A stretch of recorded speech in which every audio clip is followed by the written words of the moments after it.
vat om dankie te sê aan, ek dink dit was Henko, Hankie Henko, nee, en dan my stem uitgesing hieronder, nee. Julle, ons begin so sing, dan moet ek my, ek moet seker maak die mic is af, want ek sing nie mooi nie, nee. Maar jy dit sê my pa vir my, ek gaan die reelse tyd, nee. So, my pa het kom kuier, en ek vertel hom toe, nee, die laaste rukkie praat die Here met my in die stort, nee. En my pa sê, hy praat met jou in die stort, nee, want dan gaan jy stil bly, dan gaan jy nie probeer sing nie. Dankie pa, karakterbou en sovoorts, maar ons opgewonde luister voor ek vergeet, ons 21 dae vasboekie is nou beskikbaar, so indien jy een soek, dis daar agter in die hoekie, so as jy uitloop kan jy enetjie kry, en dan ook, gaan ons net vir julle sê, ons gaan dit ook vir julle blootstel, al bekendstel en wat ook al, op PDF, so ons sal die QR-code bietjie vorentoe vir julle opsit, ok, allemaal hier dit, happy, afkondiging slaag, alright, as jy 'n Bybel by jou het, ons begin die 12de Januarie, nou is hy laaste een, as jy Bybel by jou het, blaai asseblief saam met ons na Josua 4 toe, as jy nie het die woord sal op die skerm wees, ons lees vanaf vers 5, en die woord van die Here sê, en Josua het vir hulle gesê, trek uit voor die ark van die Here, julle God, tot binne in die Jordaan, en tel vir julle klippe op, elke man op een skouer, volgens die getal van die stamme van Israel, sodat dit 'n teken onder julle kan wees, as julle kinders later vra, later vra, wat beteken hierdie klippe vir julle? Hoorie, moet julle vir hulle sê, omdat die water van die Jordaan afgekeer is voor die verbondsark van die Here, by sy deurtog deur die Jordaan, die water van die Jordaan afgekeer is, daarom is hierdie klippe as 'n aanduiding vir die kinders van Israel vir altyd. Die kinders van Israel het toe so gedoen, soos Josua hulle beveel het.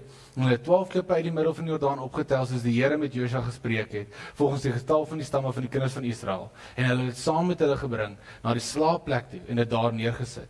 Josua het ook 12 klippe opgerig in die middel van die Jordaan, op die plek waar die voete van die priesters, die draer van die verbondsark gestaan het. En dit is daar tot vandag toe. Die tema wat ons het vir vanaand is die werke van die onsigbare hand. Die werke van die onsigbare hand. Hierdie stukkie wat ek vanaand vir julle gelees het, die storie van Josua, die storie van Israel in hierdie oomblik, is een van my gunsteling stories. Ek love hierdie storie. Elke jaar kom ek terug na hierdie stukkie toe, en dan lees ek dit weer, om net weer deur te gaan. Ek love dit, want dis hierdie oomblik, wat eintlik al begin het, al hierdie jare terug in Genesis, nee, waar die Here vir hulle beloof het, julle gaan 'n beloofde land kry, het hulle belofte gemaak. En dan gaan ons deur alles wat gebeur. Julle onthou alles van, jy weet, Jakob en Isak en almal, en dan ook Josef, wat Egipte toe gaan. Hy raak tweede in bevel.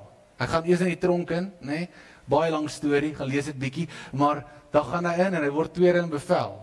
En dan kom daar 'n ander farao in Egipte en hulle vergeet van hulle, en hulle gaan in slawerny in. En dan al die jare later lees ons van die man met die naam van Moses. En Moses kom op, en die Here gebruik vir Moses, en hulle bring hulle deur die woestyn, al die pad, tot en met hierdie oomblik. En dis uiteindelik 'n oomblik, waar hierdie kinders van Israel gaan, van 'n plek af wat hulle gehoor het, van hierdie beloofde land. Hulle hoor van hierdie planne wat die Here vir hulle het, en dis uiteindelik 'n oomblik, waar hulle in hierdie beloofde land intree. En dis vir my so mooi. Dis vir my so mooi, want dis 'n fisiese verandering wat plaasvind, dis 'n geestelike verandering wat plaasvind, dis al hierdie dinge wat plaasvind. En hierdie jaar toe ek daaroor dat ek oplees, toe begin daar 'n ander gedeeltetjie vir my uitstaan. Want ja, daar's 'n fisiese verandering wat plaasvind en geestelik en daai goed, maar daar's ook 'n emosionele verandering wat die kinders van Israel afspeel op hierdie oomblik. Daar's ook iets wat hulle voel en ervaar, soos hulle deurbeweeg in hierdie beloofde land in. En ek lees dit en ek wil met julle deel, want in Josua 1 vers 1 tot 2, dan sê die woord van die Here die volgende: na die dood van Moses, die Here se knegt, het die Here met Josua gepraat, nee, die seun van Nun, en hy het vir hom gesê: my knegt Moses is dood. Trek dan uit na die Jordaan toe. En daai stukkie alleen is 'n preek. Okay? En ek fight die urge om dit te preek. Alright, ek sê wille, want hy preek homself, om te sê, luister, net omdat Moses weg is, beteken dit die Here is verby nie. Nee, net omdat jy iets verloor het, beteken dit nie God se plan kan nie vir jou lewe kan nie meer voortgaan nie. Maar dis die waarheid. Moses is dalk dood, maar God is nog steeds in beheer. En dit, ek moet myself keer, sien jy? Hou in toop, nee? Maar dit is amazing, want dis die waarheid. Dis die waarheid. As iets uit jou lewe uit weggevat is, jy het iets verloor, wat ook al dit mag wees, wat oor is, die Here kan wonderwerke doen met dit. Wonderwerke. Anyway, ek lees hierdie storie, en ek lees hierdie emosionele ding wat plaasvind, want nou vind ons 'n nuwe generasie van die Israeliete, wat die beloofde land beerwe, wat ingaan. Hierdie kinders van Israel, het vir 40 jaar ook in die woestyn gewandel, party van hulle verminder, maar hulle moes saamwandel dat die vorige generasie eers uitsterf, voor hulle die beloofde land kon beerwe. Dink jy gou, wat dit moes wees? Dat hulle moes wag tot die laaste een afsterf, voor hulle kon inbeweeg wat die Here vir hulle beplan het. Imagine, jy is die laaste een, ek jammer. Nee, imagine, die pressure, nee. Maar anyway, hulle gaan deur hierdie ding. Maar nie net alleen het hulle hierdie 40 jaar deurgaan nie. Hulle leier, wat vir die laaste hoeveel jaar in hulle lewe, by die Here hoor en met hulle praat, is nou net oorlede. Die ou wat hulle gevolg het, deur alles, is nou net oorlede. En dis 'n groep wat gewoond is om gelei te word deur Moses, maar nou deur Josua gelei word in 'n nuwe seisoen in. En ek dink vir myself, dit moet 'n moeilike ding gewees het. Ek kan nie dink dit kon maklik wees om hierdie switch te gemaak het vir hulle nie. En ek lees hierdie storie, want dit is so vol eintlik maar emosie, want hulle kom op hierdie punt, en ek weet nie of jy al ooit so gevoel het nie, maar ek kan dink dit gevoel, hulle is dalk so super opgewonde vir wat voor hulle lê, want hulle hoor al vir jare van dit. Vir jare hoor hulle oor hierdie beloofde land wat oorloop van melk en honing, en druiwe so groot dat 2 mense dit moet dra, en allerlei dinge is dit. En hulle is uiteindelik op die punt om dit te gaan doen, om daarin te beweeg. Maar hulle is nog steeds in hierdie plek waar hulle leier verloor het. En hulle is opgewonde, maar hulle is ook de mekaar. Hulle is opgewonde vir wat kom, maar hulle is ook de mekaar vir hoe dit gaan lyk. En hulle sit in hierdie plek, en ek dink vir myself dat dit kan nie maklik wees nie. Want hierdie ding wat jy nog altyd voor gesoek het, wat jy nog altyd voor gebid het, ek glo dit gebid vir dit gewag vir dit, is reg voor hulle. En is die skerigste ding, maar is ook tog die opwindendste ding. En ek dink vir myself, wat sou ek gedoen het in hierdie situasie? Wat sou ek gedoen het, as dit voor my gekom het? Want die waarheid is, dis 'n onbekende. En my boetie en my sussie, ek weet nie van jou nie, maar ons het hierdie geneigtheid, dat as daar onbekende oor ons pad kom, en ons bietjie teestand, nee, van opgewondenheid, maar ook die mekaarheid en allerhande goed, is ons baie geneig om terug te gaan na die dinge toe wat ons bekend is mee. Ons is ons is geneig om dit te doen. As iets niets opkom, of hierdie nuwe geleentheid opkom, ons is geneig om te sê, nee, nie vir my nie. En ek gaan terug na ou gewoontes toe. En ek gaan terug na ou dinge toe. Want dit is gemaklik, dit is bekend. Ek weet wat ek gaan kry. Hulle het nie 'n keuse nie. Hulle moet vorentoe gaan. Die Here sê trek. En ek dink baie keer sit ons in 'n plek soos dit, en deur hierdie jaar wat verby is, was daar seker nie altyd dinge wat lekker was nie. En daar was altyd, hierdie jaar was daar dinge wat moeilik gegaan het, en dit was nie altyd maklik nie, maar ek eer die Here vir die skrif hier van Romeine 8, vers 28. Romeine 8, vers 28 wat sê, en ons weet, dat alles ten goeie uitwerk, vir hom wat lief is vir God, en wat geroep is vir sy goed. Hom wat lief is vir God. Hoe mooi is dit? Die woord leer ons hier, dat ja, daar was dinge in hierdie wêreld, in hierdie jaar, wat de mekaar was. En ja, daar was dinge in die Israeliete se lewe op die oomblik, wat de mekaar is. Dis nie 'n maklike tyd nie. Hulle is opgewonde, maar hulle is ook de mekaar. Hulle is bang, maar hulle is reg, nee? Sit my in coach, maar hart's reg. Jy ken daai storie? Nee, jy's reg vir die storie. En Israel sit hier, en hierdie dinge is de mekaar, maar ek eer die Here vir die idee om te weet, dat al is dit onbekend voor my, en al weet ek nie hoe iets gaan uitwerk nie, en al weet ek nie hoe dinge vorentoe gaan lyk nie, kan ek weet vandag, dat ek kan nie tree in onbekende gee, want alles werk ten goeie uit, vir hom wat lief is vir God. Maar die probleem is, my boetie en my sussie, ons kyk terug, ons vergelyk, ons hou vas, en dan beweeg ons nooit in die onbekende in nie. En die waarheid is, die dinge wat die Here vir jou het vir 2026 en vir die lewe vorentoe, die planne wat hy het vir jou, die drome wat hy het vir jou, allerlei dinge wat jy voor hoop en bid en alles, al daai goed lê aan die ander kant van daai onbekende. Dit is waar dit lê. En ons kan nie die hele tyd vashou aan hierdie goed nie, en nooit vorentoe beweeg nie. En ek lees hierdie storie, want Josua sê vir hulle, gaan deur, maar soos jy deurtrek, tel klippe op. Tel die klippe op. En vat dit saam met jou deur. En hulle dra iets fisies hier, as 'n klip, maar hulle dra ook iets hier, fisies, emosioneel. En party van ons wat hier ingekom het vanaand, dra iets emosioneels vanaand. Iets waartoe jy gegaan het hierdie jaar. Dalk was dit 'n publieke ding, dalk was dit iets wat in stilte gebeur het. Dalk was dit iets wat jy op jou eie moes hanteer het. Dalk is dit iets wat jy met niemand wou deel nie en ook nie wil deel nie. Maar party van ons dra goed vanaand. En gisteraan terwyl ek hieroor bid, die Here het vir my baie duidelik gewys dat jy gaan nie kan inbeweeg wat die Here vir jou voorsien en wat die Here vir jou wil gee. Want hy het 'n plan vir jou. Ek wil dit net daar vir jou sê. Daar's 'n plan vir jou. Maar jy gaan nie in dit in kan beweeg as jy die heeltyd dieselfde na hierdie tipe goed gaan kyk, soos wat jy nou na dit kyk hier. En wat ek bedoel by dit, is ons kyk na dit, waartoe ons gegaan het, hoe ons gevoel het, hoe mense ons hanteer het. Ons kyk na hoe situasies ons gebreek het, wat ook al dit mag wees. En ons begin dink dat dit is ons normaal. En ons begin dit voordra oor elke liewe situasie wat in jou lewe begin afspeel. Josua sê hier vir hulle, tel die klippe op, maar loop uit. Maar nie om eintlik vas te hou aan daar nie. Maar vers 6 en 7 is so mooi, want die woord van die Here sê vir ons, dat op 'n dag sê hy, dat hierdie sal vir julle 'n teken wees. Dat wanneer jou kinders later vra, wat is hierdie klippe vir julle? Sal julle sê, hierdie is die teken dat die Here ons deur die Jordaan gebring het. 'n Teken dat die Here het die water uitmekaar uitgehaal, afgekeer en ons kon deurkom in die beloofde land in. En dit is so amazing, want die waarheid is, jy kan eerder na dit kyk as 'n straf, jy kan na dit kyk as die Here steun jou, of jy kan na hierdie goed begin kyk, en jy kan dit begin sien as 'n getuienis. Want ek wil hê, jy moet weet wat in hierdie oomblik gebeur, in Josua 4. Wat gebeur in hierdie oomblik, is die Here wys vir hulle, ek beskerm jou, maar hy wys vir hulle ook 'n baie belangrike ding, en dit was amazing hoe Rikus dit bevestig het toe hy gebid het. Hy wys vir hulle dat God is met hulle ook. Want net soos wat hy met Moses was toe hy die Rooi See geskei het, is hy saam met die Israeliete nou toe hy Jordaan vir hulle afgekeer het. Hy wys vir hulle, ek is met julle ook.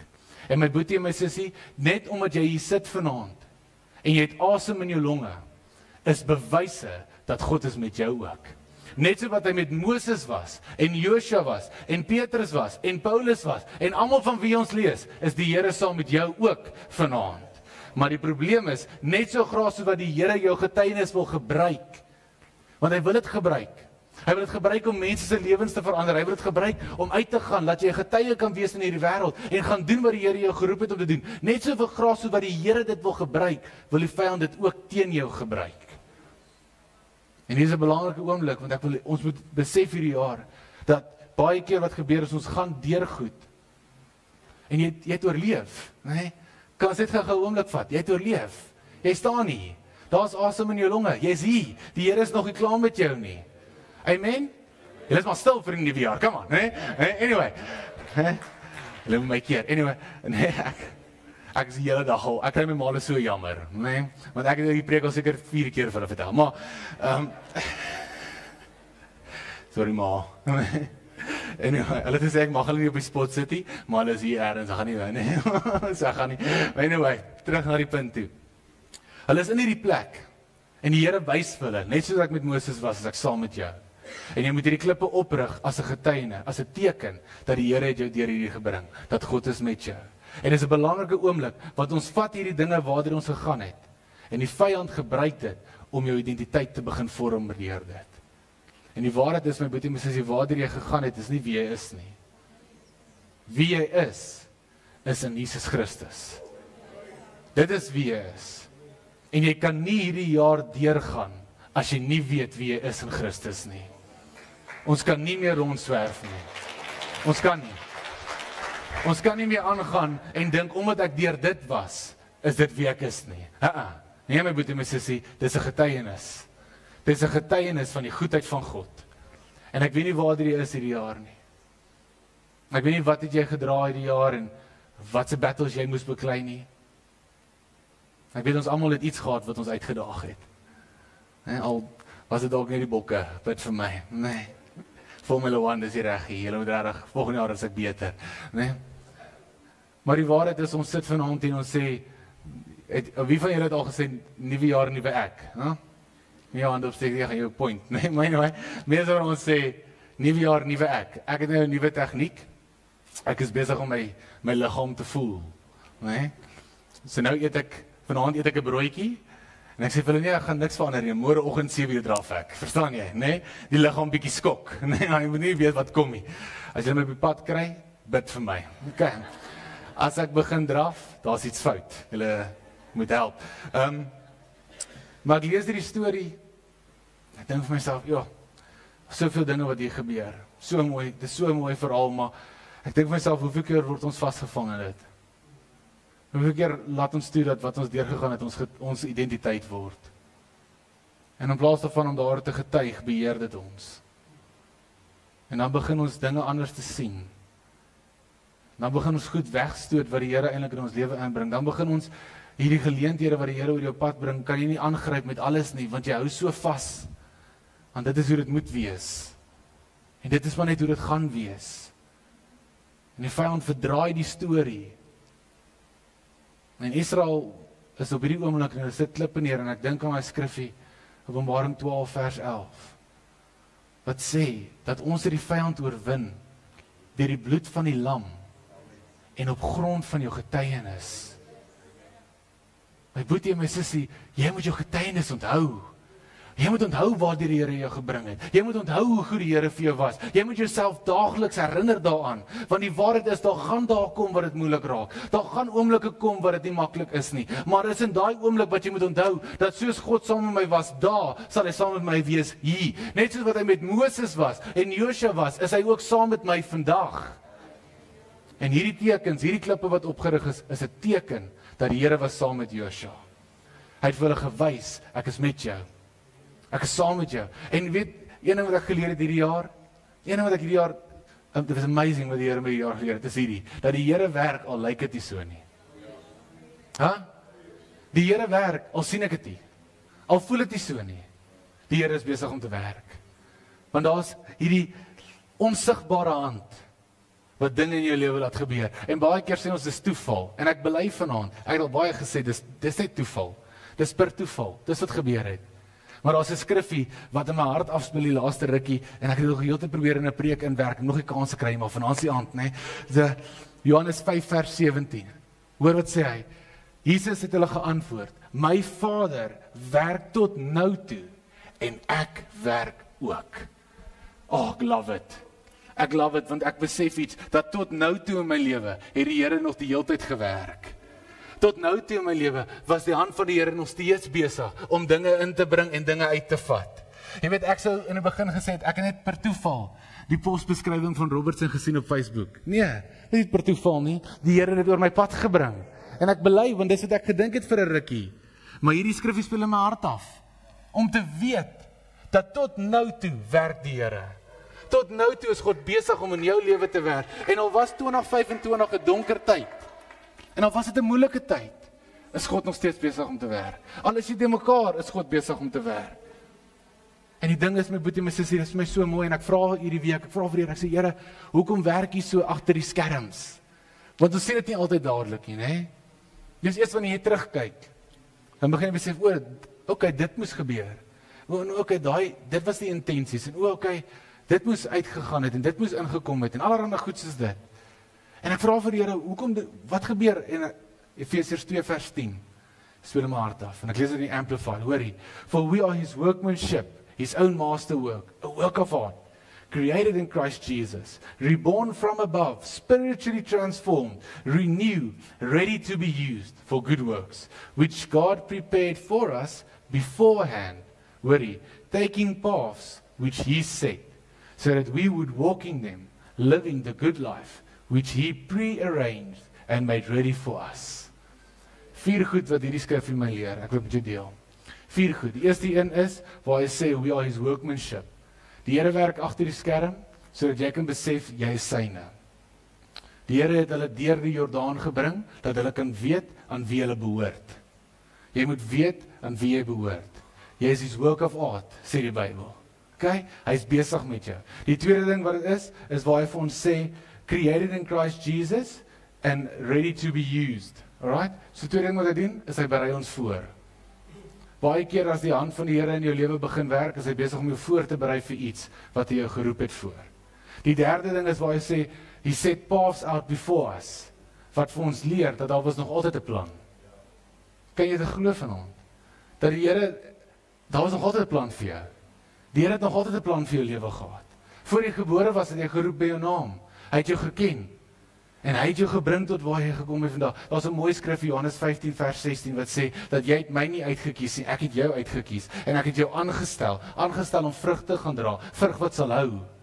Hoe mooi is dit nie? Om te weet, die Here het my ook uitgekies. Die Here het jou ook uitgekies. Die Here het 'n plan vir jou lewe. Dis die derde ding wat die skrif vir my leer. Die vierde ding wat hy my leer. So hy leer vir my eerstens wie sin ons is. Hy leer ons dat hy berei ons voor vir wat hy ons geroep het om te gaan doen. Dat daar was nog altyd 'n plan. En die derde een is waar hy hierso sê, so that we would walk in them. En die derde ding is hierdie, dat ons met vertroue in die onbekende in sal stap met geloof saam met die Here. Dat al lyk dit onbekend, kan ons sê, Here, ek is u sin, ek weet u berei my voor, ek weet daar's nog die hele tyd 'n plan, en daarom kan ek die tree vat van die onbekende, en weet dat die Here sal my beskerm, weet dat alles ten goeie gaan uitwerk, weet dat daar is 'n roeping en 'n plan, en dat ons is bewaar vir 'n rede deur hierdie jaar. Die Israeliete is deur hierdie Jordaan. Die Here het hulle bewaar vir 'n rede. Dit was nog altyd die plan om hulle in die beloofde land in te bring. Dit was nog altyd die plan. En weet jy hoe groot en amazing hier is? Dit is nog altyd die plan dat jy vanaand in hierdie kerk moet sit. Dit is nog altyd die plan dat jy werk waar jy nou werk. En ek weet dit lyk de mekaar, en ek weet dit maak nie sin nie, en ek weet jy kan nie sin maak van dit nie. Maar alles werk ten goeie uit vir hom wat lief is vir God. En dis tyd dat jy ophou dat jou identiteit maak die dinge waartoe jy gegaan het, en meer begin sien, hierdie is 'n getuienis van hoe goed die Here is. Want die Bybel leer ons dat hy het gesê, hierdie sal vir jou kinders wees, jy gaan jou kinders vertel. Eendag gaan iemand jou vra, hoe het jy gebly staan? Eendag gaan iemand jou vra, hoe het jy deur dit gekom? En jou antwoord gaan wees, dat God het aanhou werk. Want die Here het aanhou werk, al het ek begin voel, ek raak swak in my geloof. Die Here het aanhou werk, al het ek minder gebid. Sy hand was nooit te kort nie. En ek wil gaan na Josua 4 vers 9 toe, want dit is my so 'n mooi skrifgie. Want in Josua 4 vers 9 lees ons die volgende, die woord sê, Josua het klippe opgerig in die middel van die Jordaan.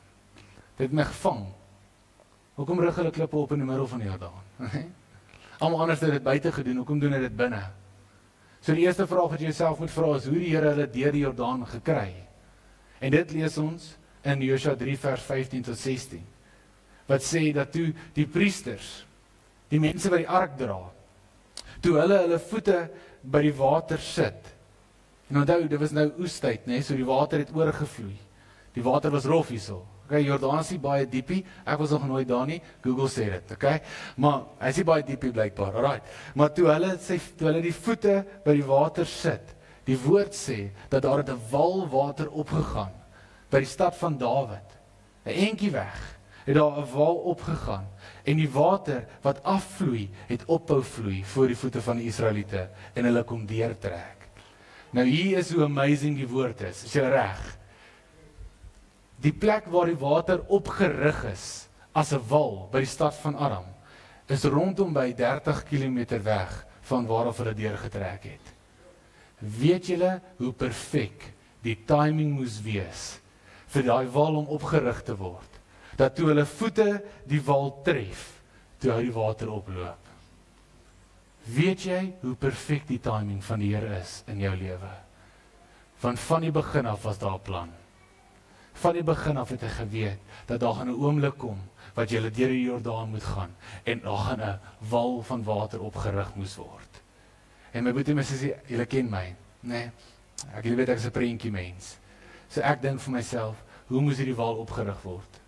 En toe jy klein was, dan loop daar stroompie water, en dan sit jy nou jou hand daar neer, nee? En die watertjies loop op by jou hand, en hierdie watertjie loop dood, nee? Ek het 'n gevoel dat Dis wat ek maar dink, is hierdie idee, dat daar was 'n onsigbare hand, wat daai dag die water gekeer het, dat die kinders van die Jordaan kon deurgaan. Want daar is 'n onsigbare hand, wat besig is om te werk agter die skerms, in elkeen van ons se lewe. En ek weet dit lyk nie so nie, ek weet dit voel nie altyd so nie, maar hy hou altyd aan werk. En ek vra myself die vraag toe, hoekom is die klippe in die middel van die Jordaan? En op 'n van die dag kom dit neer, dat wanneer daai water afgaan, en daar's 'n droogte, en hulle weet nie regtig wat nie, kan hulle altyd terugkyk, en daai klippe sou sigbaar wees. En as daai klippe kon sien, hulle sou gesê het, die goedheid van die Here is met ons.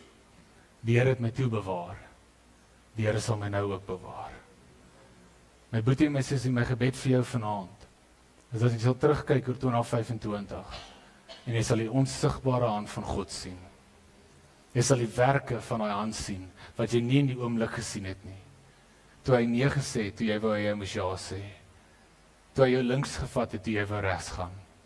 Want daar was 'n hand wat aanhou werk het, al die tyd. En die enigste manier, hoe ek en jy kan vorentoe gaan, en wat die Here vir my en jou beplan, vir die volgende seisoen, die volgende fase van jou lewe, en jy weet, dit kan net hier wees. Die enigste manier hoe ons kan vorentoe gaan, is ons moet begin anders te kyk, na die dinge waar dit ons gegaan het. Ophou dit sien as 'n straf, en het begin sien as 'n getuienis van die goedheid van die Here. En begin besef, dat daar is 'n hand wat werk in my lewe. Voor die grondlegging van die aarde het hy ons geken. En hy is steeds vandag besig. Want daar's 'n plan vir jou. My gebed is dit, mag die plan wat die Here vir jou het, mag die plan wat die Here vir jou het vir hierdie jaar, vir die res van jou lewe, mag dit uitspeel. Mag goedheid en guns jou vorm, jou volg, al die dae van jou lewe. Maar man, mag ons nooit vergeet dat daar is 'n hand wat besig is om te werk nie. Mag ons nooit vergeet om getuig van die goedheid van God nie. Dit speel so in my hart af hierdie laaste week. En ek weet nie vir wie dit moet wees nie, maar man, jy moet jou identiteit in Christus vestig. Jy kan nie aangaan en dink, alle hierdie dinge waartoe jy gaan, jy kan in dit gerooted wees nie, kan nie. Christus is jou fondasie. Hy is die wat die plan het. En daai ding waarvoor jy hoop en bid kan reg voor jou staan, jy kan dit mis, want jy kyk die hele tyd terug na hierdie dinge toe. Jy sit die hele tyd en dink, maar Moses is weg, hoe kan die Here werk? Die Here is nie weg nie. Al wat God nodig het vir sy plan is hy. Die Here is al wat ons nodig het, hè? En dis my gebed vir julle. Mag jy die werke van die onsigbare hand van God hierdie jaar in jou lewe meer as ooit sien. Want jy was beskermd in 2025 vir 'n rede. Hulle was beskermd vir 'n rede om die beloofde land te beerwe. Amen. Amen.